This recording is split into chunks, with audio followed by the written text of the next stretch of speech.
Hello and welcome to Wednesday Live with Evie, where every week I share a topic about productivity and business. And say hi, let me know that you're here. And today is live number 93. And the topic is, as you can see over here, should you be getting up at 4 a.m.? And for those of you, well, I will be answering that. But before we get there, for those of you who don't know me, my name is Evie Burke, and I work with women entrepreneurs and I help them take their productivity to a new level so they can be better project managers of their business. And at the end of the day, not worry about what didn't get done or what needs to be done tomorrow, but instead they can be really present with the people that they choose to spend their off hours with. And so back to what the topic today is about: should you be getting up at 4 a.m.? Excuse me, nose itches. This topic was brought to my mind because of this tweet from Inc. magazine that says the world's most successful people start their day at 4 a.m. And if you go through and you read the article, it gives a couple of paragraphs about that, and then it goes on and gives four other tips. And the author even says, oh, I'm not going to be doing that.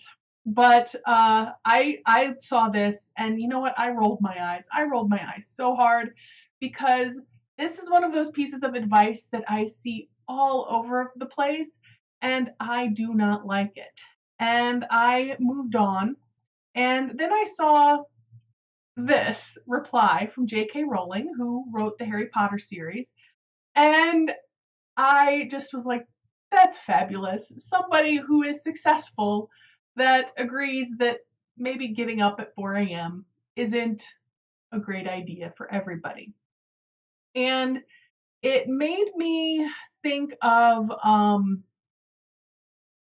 the difference between correlation and causation.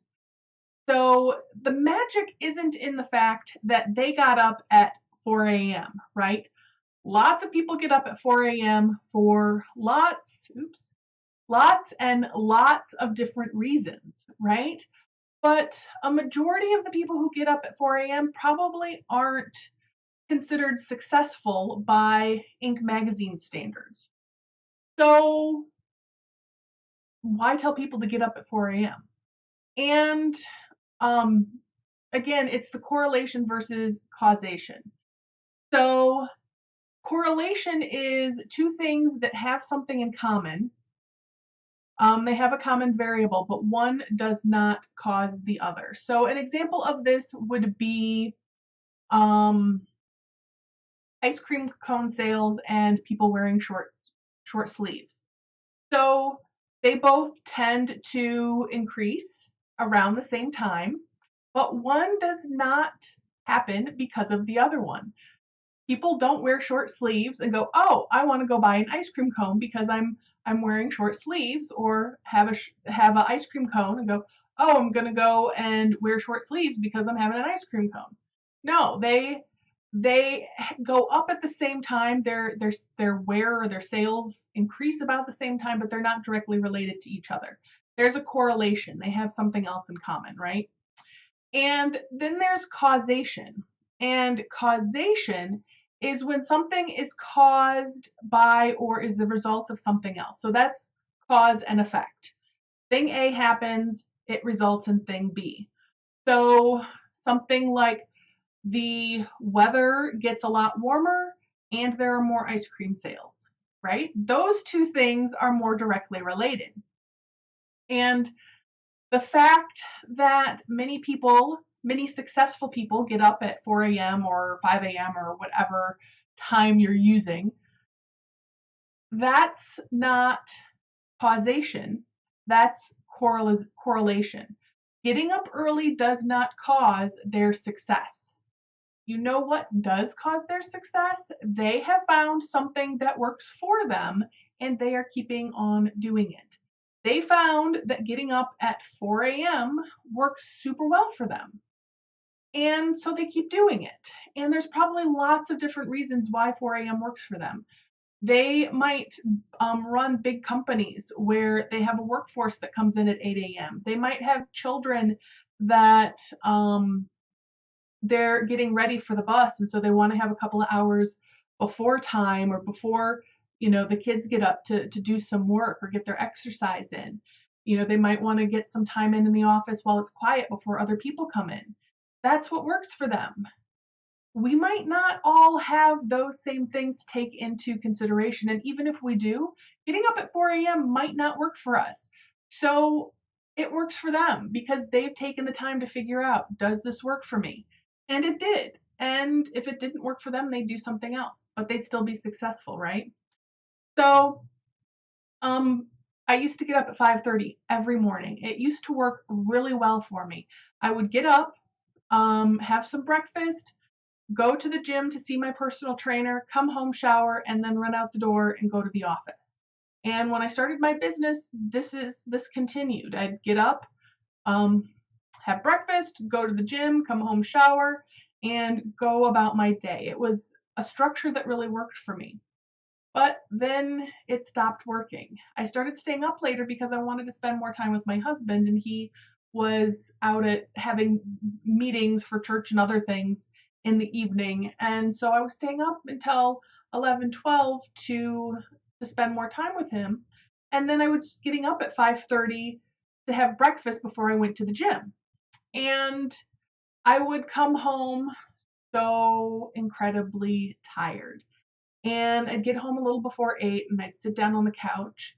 And by the time Nate would come downstairs after he'd gotten ready and would come downstairs for breakfast, probably around 8:30 or so, I'd be sleeping. And he was like, "What's happening at your personal training sessions that you're coming home and you're taking a nap every morning? Like, what's going on?" And it had nothing to do with the personal training sessions. It was because I just wasn't getting enough sleep. Getting up at 5:30 in the morning and not getting 7 to 8 hours of sleep just didn't work for me. And so I changed it. And I had a schedule then that did work for me. So even things that do work for you for a while, sometimes they stop working for one reason or another, right? So find the things that work for you, keep doing them until they don't, right? And when they stop working for you, notice it. Don't just keep doing it because that's the way you've always done it, right? Try something else. See if something else will work better. I've done the same thing with the way that I keep track of my to-do list.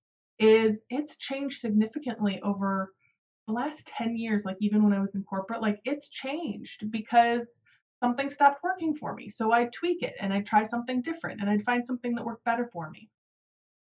So the lesson here is there is not any one thing that works for everybody to be successful, right? So this goes whether it's for your business and productivity, what time you get up in the morning, how you do social media or where you're on in social media, the marketing things that you do. There's not one thing that's going to work for everybody. Try things out, see what works for you. And, this goes for your personal life too. And then if it works, keep doing it. And if it doesn't, then move on. And if you would like some help kind of determining, for yourself, what maybe you need to tweak or change to make something work better for you, let me know. I'm happy to talk with you about that. Now through the end of December, I'm offering some pretty nifty specials on working with me one-on-one, whether it's short term or a longer term thing. So if you want to create a plan for 2019, let's talk. If you want to improve systems in your business, let's talk. If you're not sure what systems would even go in your business, but you think that sounds like a fabulous idea, let's talk. If you want a better way to manage your goals and your to-dos and your tasks, let's talk. All right. So comment below or send me a private message and we can get that set up. So going back to the title, is 4 a.m. a good idea for you? Does it work for you? If it does work for you, yes, great. By all means, get up at 4 a.m. And if it doesn't work for you, don't do it because it doesn't work for you. So that's all that I have today. I'm going to go through and read the comments because I haven't been keeping up with the comments, but I see Lisa is here, and I know Mary's here. Yeah, time to make the donuts. Yeah, getting up that early. Yeah, absolutely. And Mary says she wanted to go and have an ice cream cone now because I've been talking about ice cream cones. Yes, yes, that can be a side effect. So, I don't see any other comments. So that's all I have for you today. Again, if getting up at 4 a.m. works for you, by all means, get up at 4 a.m. Enjoy your morning. If that doesn't work for you, don't do it. And if you're not sure, try it for a week. Find out. See what you like about it or what you don't. So that's all I have for you today. Much love.